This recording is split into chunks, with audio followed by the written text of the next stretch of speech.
Have you ever noticed how fear and anxiety always arrive without asking for permission? Sometimes it's a tightness in the chest, other times it's a racing mind creating scenarios that may never happen. Many think this is normal, part of modern life. But the truth is, God had already left clear warnings about these invisible enemies long before we arrived here. In the Bible, there are dozens of times when He repeats, "Do not be afraid." This isn't just comfort, it's a warning. It's as if God is saying, be careful because fear can steal your faith. Anxiety can hijack your hope. These warnings weren't left idly, but as a map to protect us from deception. And that's what we're going to talk about today. God's warning to those who live with fear and anxiety. If this message touches your heart, I invite you to follow the channel. This way, this word can reach more people who are stuck in the same struggle and need to be reminded that God's promise is always greater than any fear. Since ancient times, God has left clear warnings for His people. He knew that fear and anxiety were invisible enemies, capable of paralyzing dreams and stealing faith. Therefore, He hid nothing. He left signs, stories, and promises so that no one would need to live enslaved by these feelings. Anxiety always arrives subtly, but God has already anticipated the danger. He not only spoke of peace, but also showed us ways to achieve it. The warnings were not given to scare us, but to open our eyes, because fear is treacherous. If left undiscerned, it silently dominates. The Bible is full of reminders. Fear not, for I am with you. This is not just a comfort. It is a command, a call to vigilance. The warning is direct. If you live guided by fear, you will never experience the fullness of faith. But what happens when we ignore this divine warning? Fear has a subtle power. It presents itself as prudence, but in reality it steals confidence. How many times have you held back from taking a step because you thought, it's better not to risk it? This thought seems protective, but it's often just fear disguised as caution. This is precisely what God warns us against. The enemy uses fear as a tool to block purpose. He knows that if he can convince you to back down, he won't even need to fight anymore. A heart dominated by anxiety becomes a hostage before even facing the battle. This is the mistake. Believing that stopping is synonymous with safety. That's why God repeated so many times, fear not. This is the first warning. Don't accept the lies of fear.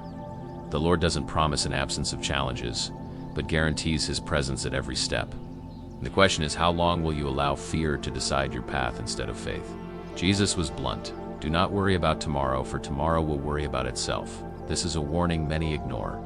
Anxiety has a habit of projecting scenarios that haven't yet happened, filling the mind with fears that may never come true. Meanwhile, the present is wasted. Every anxious thought steals a piece of the future before it even exists. A person wakes tired because they spent the night rehearsing situations that may never happen. They constantly try to solve tomorrow's problems, but fail to realize they're missing out on today's opportunities. Fear of the future destroys the peace of the present. This is God's second warning. Anxiety doesn't protect, it steals. When we place tomorrow in the Lord's hands, we learn to live one day at a time. The future doesn't belong to fear, it belongs to Him. But what happens when we insist on carrying a burden that was never ours? Anxiety grows in hearts that believe they must solve everything alone. It's the illusion of self-sufficiency. If I don't do it, nothing will work out.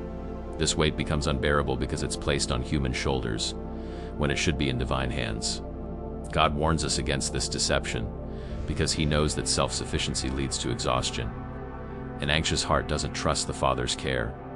It insists on planning, controlling, and caring as if everything depended solely on its strength. The result is a cycle of exhaustion and frustration, where there is never true rest. This is the prison created by the pride of believing we can do everything alone.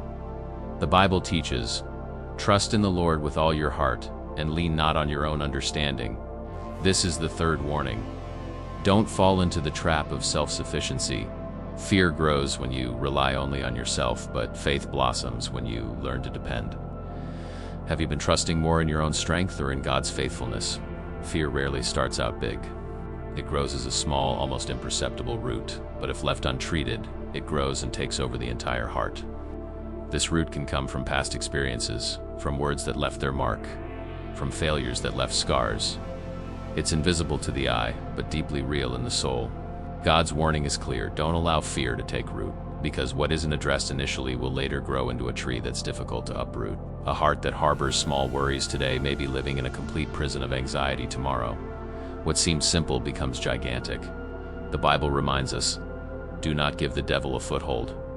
Every root of fear tolerated is an open door. The fourth warning is a call to vigilance. Don't allow fear to take hold silently.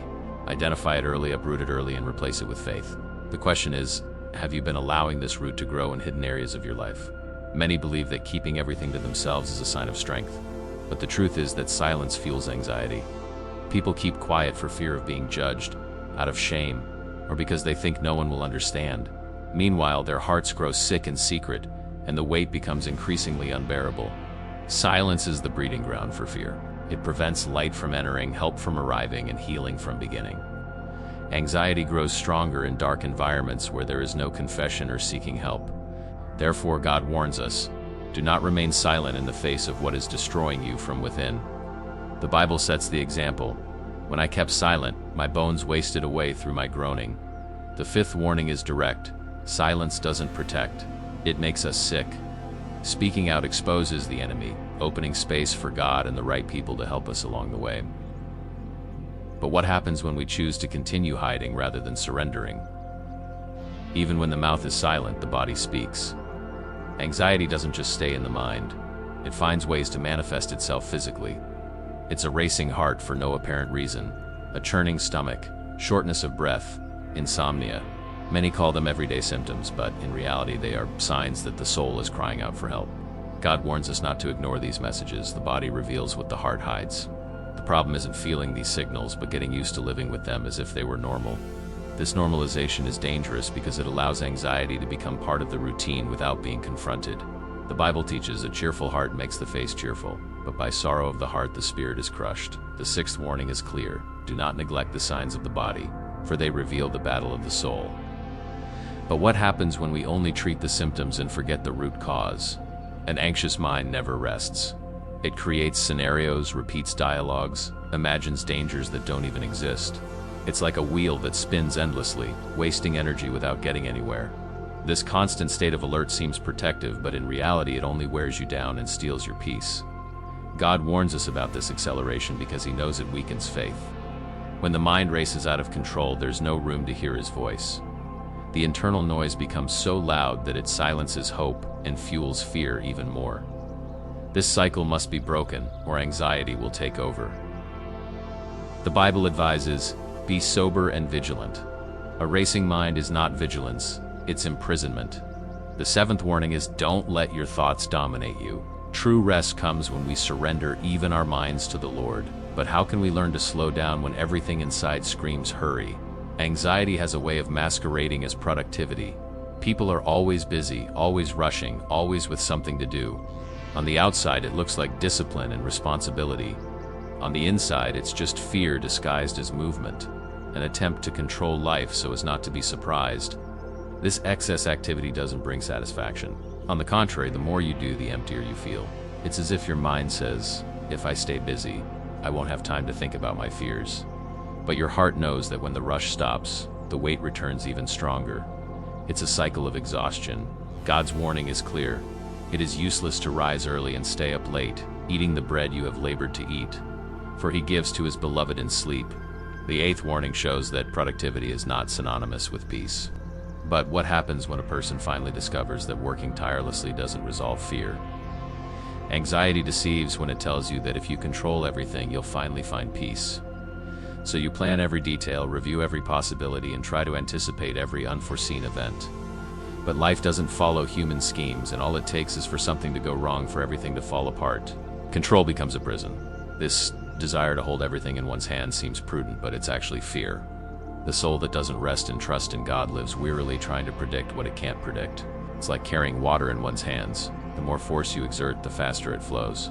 Control doesn't bring security, it brings frustration. That's why the Bible warns, trust in the Lord with all your heart, and lean not on your own understanding. The ninth warning is a call to surrender. Control is not ours, but the Father's. The question is, do you still believe that you will only be at peace when everything is under your control? Anxiety grows when we begin to measure our lives by others' yardsticks. Our hearts look at others' progress and feel we're behind. We observe achievements and believe we'll never get there. This habit of comparing is a burden God never placed on us, but one we accept. The warning is serious. Comparison breeds insecurity, steals joy, and plants even more fear in the heart. Instead of walking in one's own time, the person lives running a race that was never theirs. The result is exhaustion and frustration because no one succeeds by trying to be what they weren't called to be. The Bible teaches us, "Let us run with perseverance the race marked out for us." This means there is an individual path prepared by God. The 10th warning shows that comparison is the enemy of confidence. But how can we learn to rejoice in our own progress when everything around us seems to move faster? Behind anxiety, there's always a deeper root, fear. It can stem from past experiences, hurtful words, or still stinging traumas. This root grows silently and begins to underpin all other anxious behaviors. Appears to be mere worry is actually fear in disguise. God warns us because he knows that unless this root is addressed, anxiety will keep returning. We may even resolve the symptoms for a while, but if the root remains, it will always sprout again. It's like cutting down a weed without pulling out what's hidden underground. The Bible says there is no fear in love, but perfect love casts out fear. This is the 11th warning. Don't just fight the branches, go to the root. Only God's love can uproot the fear that sustains anxiety. But are we allowing this love to go deep where we're afraid to let anyone in?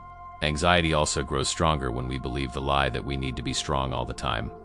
We hide our feelings, force a smile, and insist on carrying alone a weight that is already crushing us. On the outside, it appears firm. On the inside, it is hidden fragility. This deception is cruel because it transforms weakness into shame. Instead of seeking help, the person isolates themselves. Instead of admitting exhaustion, they insist on enduring. But the more they try to sustain themselves, the deeper they sink.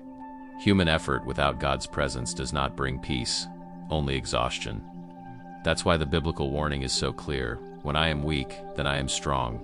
True strength comes from dependence, not self-sufficiency. The 12th warning shows us that we don't need to put on airs to be accepted. But have we understood that depending on God is not weakness but liberation? Anxiety feeds on lies. It whispers that you're alone, that you won't make it, that there's no way out. These thoughts seem so true that they end up shaping the way you live. But God's warning is direct. Only the truth can break the power of anxiety. Jesus declared, "You will know the truth, and the truth will set you free." This isn't just a distant spiritual promise. It's a practical principle for life. Every time you replace a lie of fear with a promise from the Word, anxiety loses its power. Light always overcomes darkness. This is the 13th warning. Don't feed your mind with what fear tells you, but with what God has already said. Truth doesn't immediately change circumstances, but it changes you in the face of them. And when the heart is transformed, anxiety no longer has dominion. But what is the final promise that closes all these warnings from God? After so many warnings, God leaves us with a promise that is greater than any fear, the promise of peace.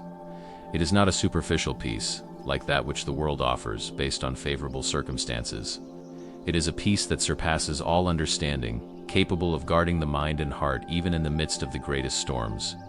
Anxiety promises security but delivers restlessness. God's peace promises rest and delivers. That's the difference. This final warning isn't meant to create fear, but hope. If you listen and obey, you'll discover you no longer need to live in slavery to anxiety. There is a refuge available to all who believe. The Bible declares the peace of God, which transcends all understanding, will guard your hearts and your minds in Christ Jesus. This is the ultimate call, to trust in the promise that shuts down all warnings. And the question is, will you continue to believe the lies of fear, or will you choose today to live the truth of the peace that God has already reserved for you? God has never left his children without direction. Every fear not in the Bible is a reminder that fear does not have the final word. Every warning about anxiety is an invitation to surrender the burden and trust in his care. Now you know, anxiety may seem normal, but it is not God's plan for your life. The choice is before you. Continue living imprisoned by the deceptions of fear, or believe in the promises already declared about your history. God's warning is not to scare you, but to protect you. He wants you to see that there is a better way, a path of rest, peace, and trust. So I challenge you, starting today, turn every sign of anxiety into prayer. Remember that God's warning isn't a burden, it's a chance to live free. And follow this channel because here you'll find guidance, faith, and hope to not only endure but overcome fear and anxiety.